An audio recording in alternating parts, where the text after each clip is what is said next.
Rand, thank you so much for joining me on my show. I'm really excited to speak with you. Yeah, Tim, it's my pleasure. Thanks for having me. Of course. We've been chatting for a couple of minutes before we started recording, and uh, I would like to just take an opportunity to thank you. I really meant it when I said that I've been following your work and your whiteboard videos for years and years and years. I used to watch them every single Friday religiously, and it's like had a huge impact on my life and my business. So it's great to speak with you.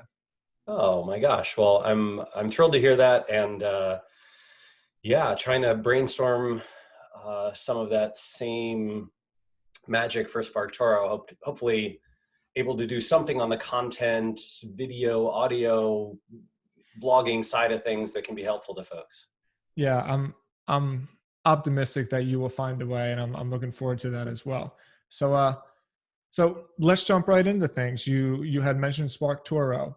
You are launching your new product. You're launching this new business that I've been watching and following for some time. We might as well just kind of talk about the elephant in the room. You know, you're launching a brand new business during a Uh, pandemic. You and I linked up because I saw a LinkedIn post that you had said we thought about it and we're deciding to go ahead and launch. So I think it would be a good starting point to just talk about why you guys decided to go forward with the original plan. Was there conversation to maybe wait a little bit, or what was the thought process behind that?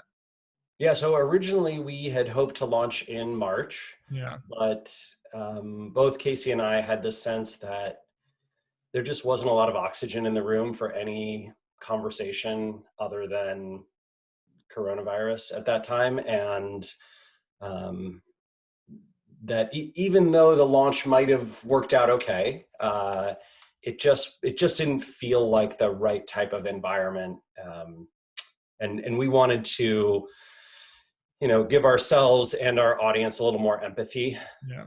I think even though Casey and I are, my co-founder and I, are very mildly affected. Both of us already work from home.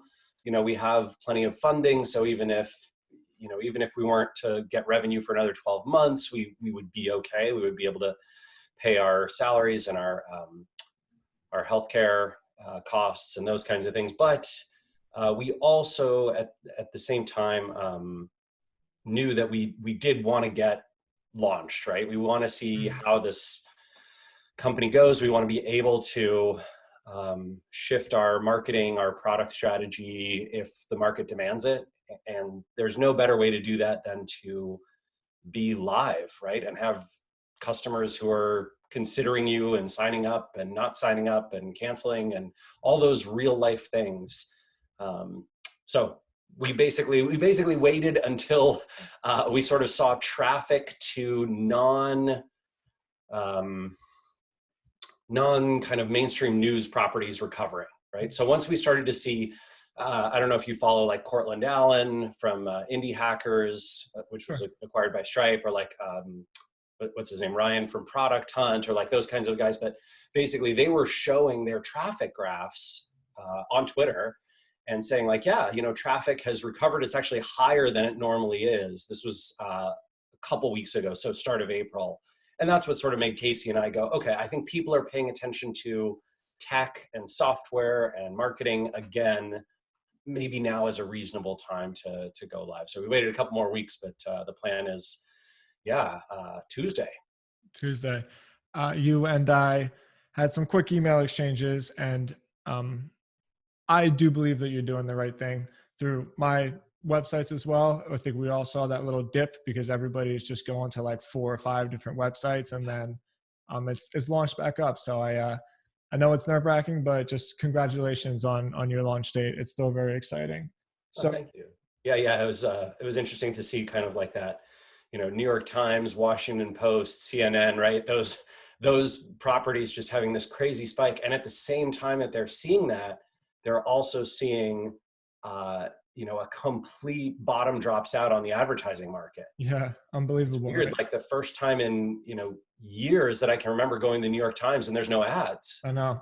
because they don't have any inventory, right? Like nobody's Same buying. here. I saw the same thing. I read a case study on, I'm sure you read it too, even Facebook. Their traffic was like Yeah. up 40% and their ad revenue was down like 20%. So they have more server space to pay for and less ads coming in with the inventory. So Yeah, I was talking with a friend yesterday evening who runs a sort of specialized online education platform, and was just starting out with this business, and had seen that in February cost per lead was around $3, and he and his partner were wondering, hey, can we make a go of this at all? Uh, and as of last week, it was 12 cents, 12 cents a lead on Facebook. wow. Yeah, now's the time. Uh, Great. Well, look, I want to dive right into SparkToro. I think I would consider myself an SEO, Oh, and okay. Yeah. I am very familiar with the idea of outreach and finding the right people in your industry and trying to figure out who to talk to. So for the last year, as I've been following the blog and I watched the introductory video, I still was a little bit um, just trying to figure out exactly the pain point that you guys were trying to solve. But Yeah. then when, I don't know if you guys redesigned it, you came up with this phrase audience intelligence. Yeah. And it really just like coined it for me, like, oh, with SparkToro, I can find exactly the people that I'm trying to network with to either promote an idea, promote a website, promote a business, and get in touch with them directly, which, like I said, I've been doing outreach for years and years and years, and it's a very manual process, like spreadsheets and Google Drive and taking notes. Like, yeah, I talked to that person, I left that person an email, and SparkToro is attempting to solve that problem, and I think that's brilliant. So, like, please just tell me about this product, tell me about the idea, and how you guys plan to help. Yeah, yeah. So, I mean, Tim, I think there's a few points of genesis for the idea itself. One of the catalysts, certainly, and I'm sure you can feel this from my writing on the blog and the speaking that I do, right, is this deep frustration that I have with Facebook and Google's duopoly over internet advertising, Yeah. and uh, the high cost and expense, at least until last month, of both of those, and also the lack of transparency both platforms have, right? So Google, you know, never mind the search marketing end of things, but let's just talk display. There's plenty of problems I have with their search marketing end as well, but just on the display side, if you buy from Google, they're not going to tell you, oh, you want to reach this audience. You're looking to reach architects in Los Angeles. Here is the websites that architects in Los Angeles read. And do you want to buy ads on each of these or just some of them or whatnot?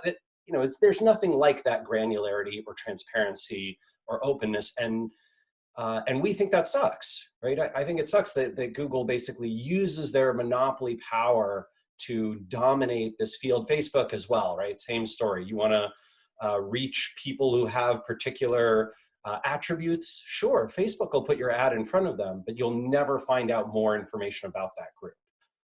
And that is not necessarily what product directors, market researchers, even web marketers like yourself and myself, entrepreneurs, right? PR folks. That's not what we need. We need the detail. Like we want to get down in the nuts and bolts. I want to know which podcasts specifically are being listened to by architects in Los Angeles, if that's my target market, or by chemical engineers in the Midwest, or by people who do yoga in Toronto, whatever group of people I'm trying to reach. Mm. And, we saw in our early stages, right, the first 6 months that I was doing this, Tim, Mm. I was like, oh, how are people solving this problem today, right? Which I think is that's the core of entrepreneurship. Like find a problem, figure out how people are solving it, and then see if you can build a better way for them to do that.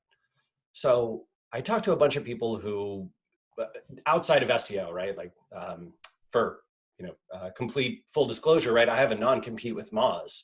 So I'm not playing the SEO software game. I don't want to specifically up with that. I think you're right that some people who do SEO and who do outreach and sort of, trying to get their content or their links onto other people's website, I think some of those people will find SparkToro very valuable.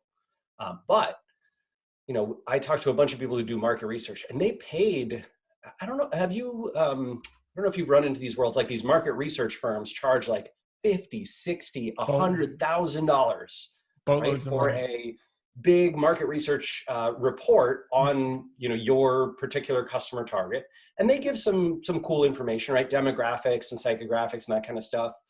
But most of what you're looking for is, okay, how do I reach them?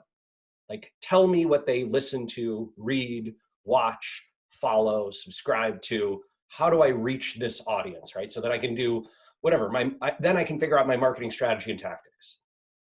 And we were like, this is crazy, because most of those market research firms, they charge these crazy amounts, and they're a 3 to 6 month process to basically run large scale surveys, right? And we thought, this is madness, right? The best way to do this, we saw a few companies doing it, was genius.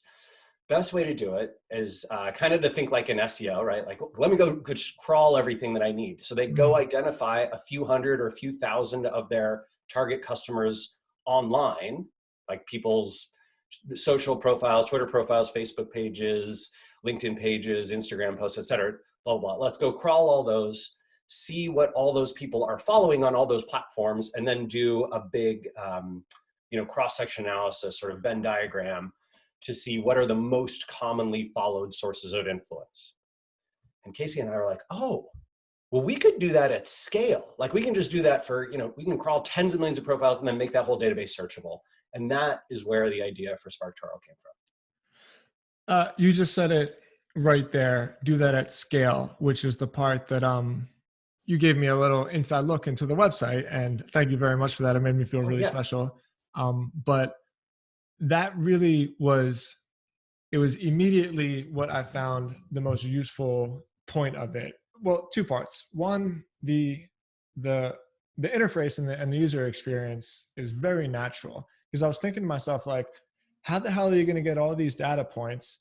You're crawling 5 or 6 different social profiles, Google searches. Well, actually, I don't know if you are, but the point is other databases, other points of data. We do get some data from Google, but it's more like, what are all the profiles that Google knows about, as opposed to directly from Google search. So, but you're crawling a shit ton of data points and figuring out how to display it in one really easy to read and digest user experience. So like, I was very, very impressed with that aspect of it, because my initial thought is like, man, is this just going to dump me out a bunch of spreadsheets with, a whole bunch of links to other user profiles, which is kind of what those big data research aggregation firms do. They send you a whole file of just like, this is all of your people, and you got to dig through it yourself. So there was the interface that I was really impressed with. And then 2, the actual technology behind it. I'm not a developer, but when I've had products or software experiences like that try to put a whole bunch of stuff in front of you, half of it is a little bit off the mark. Let's use that architect in Los Angeles. Great, you get some of those, but you also get a whole bunch of other stuff as well. So I was really impressed with just the ease of it and the user experience of it, but more importantly, just the accuracy of the data. I'm not a developer. I imagine that's really, really hard to do and really, really hard to build. So I'm really interested in that process. How did you guys fine tune the technology itself and the algorithms themselves to make sure that you were displaying accurate data? Yeah. So there were a few. I think what's really interesting about that is, as we started testing it, like the very early versions, before it really even had a UI, right? It was sort of like just little janky text-based thing that Casey had built behind the scenes. That was probably like January of last year, right? So a little more than a year ago. As we were testing that, a lot of the results that we searched for, even the very first time, came back with really good quality stuff. Nice. And I think that is the result of just the fact that the data source itself and the raw process of overlapping, you take 10,000 profiles that say they're an architect and say they're located in Los Angeles, and you look at what they follow collectively, and you're like, oh, that's just good data. Like, it's just good information. You don't have to do a lot of filtering. What we did find is probably one out of 5 searches, maybe even 1 out of 4, looked funny. Like, didn't return the information you expected, or was too broad. Like, oh yeah, architects in Los Angeles follow Barack Obama. Okay, great. So does pretty much everybody, right? Like, ooh, Lady Gaga. Like, that's not, that stuff is not helpful. So one of the early insights was to basically try and identify unique sources of influence, right? Podcasts, YouTube channels, social accounts, websites, et cetera, that were unique to that audience. So if you compare sort of an audience of architects in Los Angeles to a random sample of all profiles, and you extract out the ones that are heavily followed by both of those groups, then you will get the ones that are uniquely exclusively followed by architects in Los Angeles. Mm. And so that was one of the insights, one of the sort of algorithmic things we had to do to get great results. Another one was working on the text-based side of things. There was definitely some big challenges on like topic modeling Mm. types of things. And Because they to be overlap so honest, much. sorry? Because they overlap so much. Well, I'm trying to think of a good example. So if you use the wrong kind of topic modeling, or if you do word processing in certain kinds of ways, you get results that are vastly too broad, because you're basically including too many things that the user did not actually mean. So, chemical engineer can't really be topically reduced to chemistry and engineering, because you get a lot of stuff that doesn't work for that group. That process took a lot of refining over probably 6 to 9 months, even more. Even today, we fiddle with it a little bit here and there. Yeah, I think I see what you're saying. It's almost, again, we have a commonality in SEO, so I know it's not an SEO product, but just to use this as an example, if somebody were to search like cars, right? Like cars could mean a million different things. You could be looking for specific cars. You could be looking at, I think there was a movie called Cars, you could be looking at, I don't Absolutely. know, NASCAR. So sure, you provided results that are within that topic, but at the But same time, like, where are you going with it? So yes. So that's exactly the kind of problem that we had to deal with. And to be frank, some of those problems are still in existence in the tool. And the workaround that we have to recommend to people is you modify your searches, or sort of, you have to kind of learn the ins and outs of the product, just like searching Google, right? All of us in our first like 2 or 3 years of learning to use Google search, we like picked up on what works and what doesn't, right? And how to query the search engine, and how not to, and what words to include and what words not to. And now we sort of have like this shared understanding as a civilization about how to use Google search. yeah. But that wasn't always the case, right? In the late 90s, there was plenty of bad searching, right? And I think so. SparkToro is going to take some time to get there too, but it's been really cool to see, folks like yourself and many others like use the tool even for the first time. And for many people, I'd say like 7 out of 10 people, it just clicks. Like it clicks the first, 2 or 3 searches they do. They hit the drop down. They're like, oh, my audience frequently uses the hashtag, shop local. That should give me people who are like small business entrepreneurs and local business entrepreneurs that shop small, like that's that American Express tagline or whatever. Yeah. That's that group I want to reach.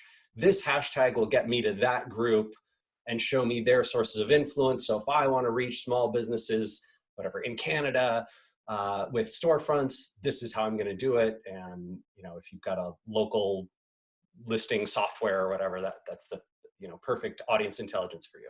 Yeah, I'll give you my specific example. I'm really interested in esports right now. Yeah. I've been interested in it from like a community standpoint. Gamers, believe it or not, are more than just like nerds that sit on the computer. Like they're really cool, and the community is like really, really tight. Oh, and they make more money than all of Hollywood combined. Yeah, they make a ton of money. It is crazy how much cash is flowing through, especially now, right? I think that's one of the Even more one of now. the few business sectors that's really bright in light of COVID. Yeah, absolutely. So a buddy of mine, he's got a newsletter. It's called weekly.gg, and it's just a weekly newsletter on esports news. And one of the weird things about esports is that it's not like sports in the sense that there's leagues. There's just a ton of different pockets of like communities that sort of put things together, and there's a million different games, and it's very fractured. So to figure out where all of these people hang out is difficult because there's Yeah. Reddit, there's Twitch, there's Twitter. Some of them are on YouTube. Some of them Discord. Yeah. stream on whatever Microsoft's new thing is. I forget exactly what it's called, their new live streaming service. And so Oh, when the we're one that's trying to, associated with Xbox Live. yeah, exactly. Yeah. Exactly. So when we're trying to grow his newsletter, it's really tough for us to figure out like, where do we try to promote this thing? We Mm-hmm. tried some stuff on Reddit, on some of the subreddits, and it was cool, but didn't necessarily fit with them. And then, we tried going to some streamers and be like, hey, we'll give you $50 if like we mention our newsletter, and that kind of worked. But the data that I was able to pull through SparkToro told me like exactly where these pockets of people hang out, and I just thought that was super useful. Yeah, it's I mean, one thing I'm bummed about is that we don't have coverage right now of Twitch and Discord, which are very, very popular with the gaming world. Yeah, that's But we tough. do have coverage of YouTube and Yeah, podcasts, which are also, potentially good places to reach that sort of audience, especially with like email newsletter stuff. for But sure. yeah, I think this is one of the challenges long term is like, hey, how do we get into more and more networks, grow the data set, all that kind of thing. Mm. Cool. Well, there's one more of like a little bit more of a personal question to ask, simply because I've been following your journey and you've been very transparent with your experience. I've seen your book behind you, Lost and Founder. And I heard a podcast, I think it was with Brian Clark actually, years and years ago, where you talked about your experience with Moz, where you made a mistake of thinking that SEOs were going to turn into just like all around internet marketers, and you tried to adjust your product to appeal to like social media and SEOs and content and all of that stuff. My hope, and almost just opening up this for conversation with SparkToro, do you plan on just completely staying in that lane and just being like audience insight and being the best audience insight technology that you possibly can? Yeah, yeah. I think I learned my lesson. I hope I learned my lesson at Moz, right? Yeah, right. That one of the things that's true is if you go back in time, right, let's go back to 2013, right? So 7 years ago. I think at that time, I ran large scale surveys asking SEO professionals like, hey, what software do you use? What software would you use for SEO? And it was like 60% Moz, right? Like 65% of people who did SEO professionally said they either did use Moz or like that's who they thought of when they thought of SEO software. And just 4 years later, sort of 4 years after Moz tried to go broad and like took its eye off the SEO ball and tried to become a much broader product, serve a bigger market, the SEO field was probably 3 times the size that it was. Like it had tripled in size in 4 years, which is no surprise to anyone in that field, right? Maybe even bigger. And Moz was more like 30%. And today, I think it's more like 15%, right? And people like SEMrush and Systrix and Ahrefs and plenty of others have filled that gap, right? They sort of took off alongside the SEO industry's probably fastest growth ramp, which was, I'd say, probably 2012 to 2018 was like the fastest growth the industry's ever had. They executed focusing on specifically that field right when Moz took its eye off the ball. That's sort of heartbreaking, like to feel like, we were, if we had decided to stay focused on SEO, I don't know if we would have executed, but we almost certainly would have been in a massively better market position. And so that distraction is really, really tough. That being said, the lesson I hope for SparkToro is, hey, especially because we're planning on staying relatively small, at least in terms of staff. Like Casey and I don't have plans to hire anytime soon. We would like to make sure that this business is very sustainable and very profitable before we start adding team members to it. And we also want to make sure that I think our preference is let's do an amazing job, the best job in the world of serving a small audience who really cares about exactly what we're doing, who desperately needs this data, rather than trying to serve everyone, right? Or be all things to all people, or even be you mentioned, for example, Tim, like right at the start of our call, you were like, hey, I love this idea that I can find all these sources of influence and then get in touch directly. One of the features, for example, that we've been asked about is, hey, could you do what PR databases do and go get contact information for all the whatever journalists, reporters, writers, interviewers, podcast hosts who work at all these places? And our answer was, nope, we're not going to do it. Like, that's not our bag. You want a PR database? Go to PR database. We will, we will be that source of data. And maybe in the future, people build on top of an API that we want that we can expose to give that kind of data. But we don't want to deal with there's obviously now with GDPR and the California privacy laws, like storing email addresses and phone numbers and stuff is way out of our legal purview also. But yeah, we want to stay exclusively focused on the data. Thank you for going in that route with me. And I asked it because I think all founders or entrepreneurs at one point learn that lesson. And why do we all have to learn it individually? Yeah, I know. And like, why can't you just watch somebody else who made the mistake do it and be like, oh, that didn't work for that person, let me not do it myself? Exactly. Oh, I wish that were true. But yeah, so like, I think that's really great because when I was testing the product out the last couple of days, my mind has really just been spinning with it, with all the ideas, because what we talked about a little bit before, and I also feel passionate. I don't know if you follow Scott Galloway at all. Yeah. And just a lot of his ideas about it's even more than a monopoly, because it's not that you don't have the choice to advertise somewhere else. It's literally that like, it can't work. Like if you want to scale your advertising model, you have to be on Facebook or Google. I mean, Amazon's advertising platform is growing pretty quickly. So what's been happening, at least for like little pocket agencies with the people I surround myself with, is in a weird way, online marketing has become even more relational now. Like you use the internet to build relationships with people and organizations. And the internet is kind of just turning into like a medium of communication rather than just this giant like flood advertising shotgun model.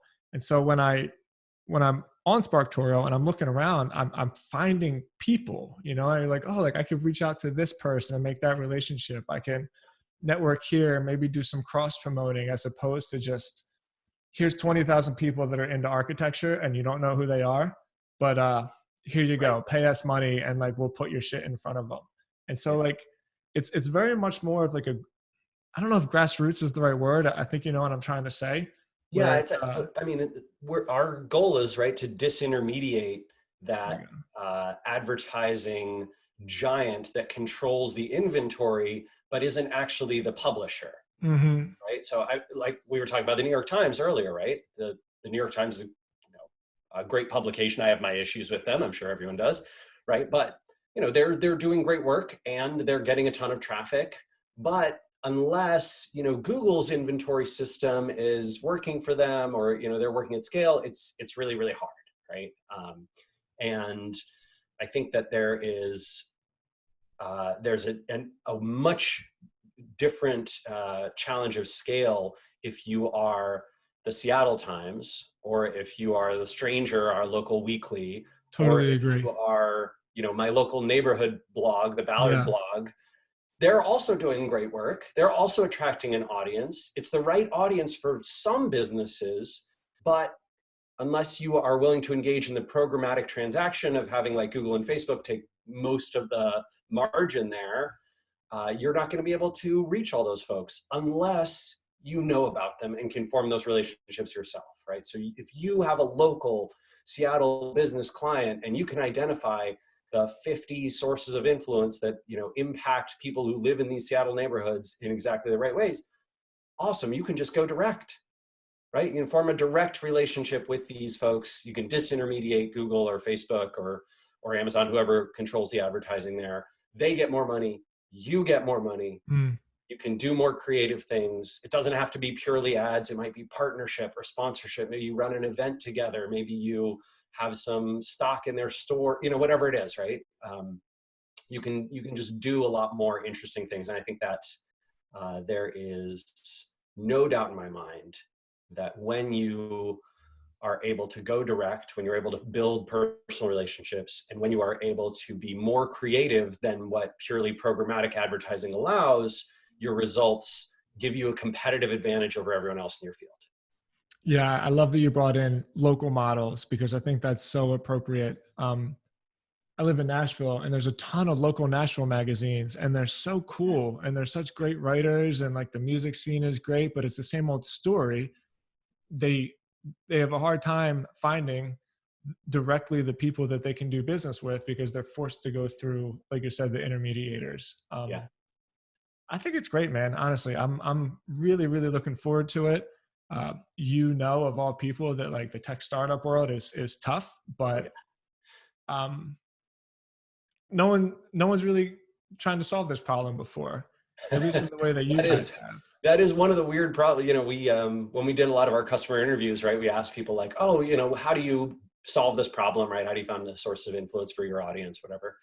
And they were like, oh, we do this, we do that. We hire firms, whatever. And we asked them, what do you call that practice? Mm, And the number one answer was, I have no words for it. I don't have a way to describe the yeah. process of finding the sources of influence for my audience. It's work that I do, but some people were like, well, it's part of our persona development process, or Mm, it's part of our market research, or it's part of my just marketing tactics. um, some people were like, oh, it's what we used to call influencer marketing until influencer marketing meant pay half naked people on Instagram to Instagram, pose at your product for yeah. $500. No, I think that's great. That's why, like I said at the beginning of this conversation, that phrase audience intelligence like totally clicked with me, Yeah, where I'm now glad to hear I that. Yeah. get it. And in terms of like the education piece that you guys have with explaining to people exactly what your product does, I think you really nailed it with that. So I'm really excited, man. I'm a fan. I'm going to use it. Congratulations. Thank you. I really appreciate it, Tim. And thanks for having me on, man. Yeah, it was my pleasure. So okay, so today is the 17th. You said the product launches on Tuesday, so that's going to be the 21st. So this will probably be the 22nd or the 23rd when this goes out. So if you're Oh, listening to awesome. this, Well, there you go. respectoro.com. Assuming things go smoothly the next few days, Yeah, you should be able to get your hands on the product. Yeah. great. So sparktoro.com. Is there any other platforms that people can get in touch with you? You got a Facebook or a Twitter? I am pretty active on Twitter where I'm at Randfish. So certainly if folks want to reach out or check out the stuff I'm doing there. And you can always email me too, Rand@SparkToro. Awesome. Thank you so much for your time, Rand. It was really a pleasure speaking to you. I look forward to seeing what you do in the future. And one more time, congrats. Yeah. Thanks, Tim. All right, Appreciate see you. it.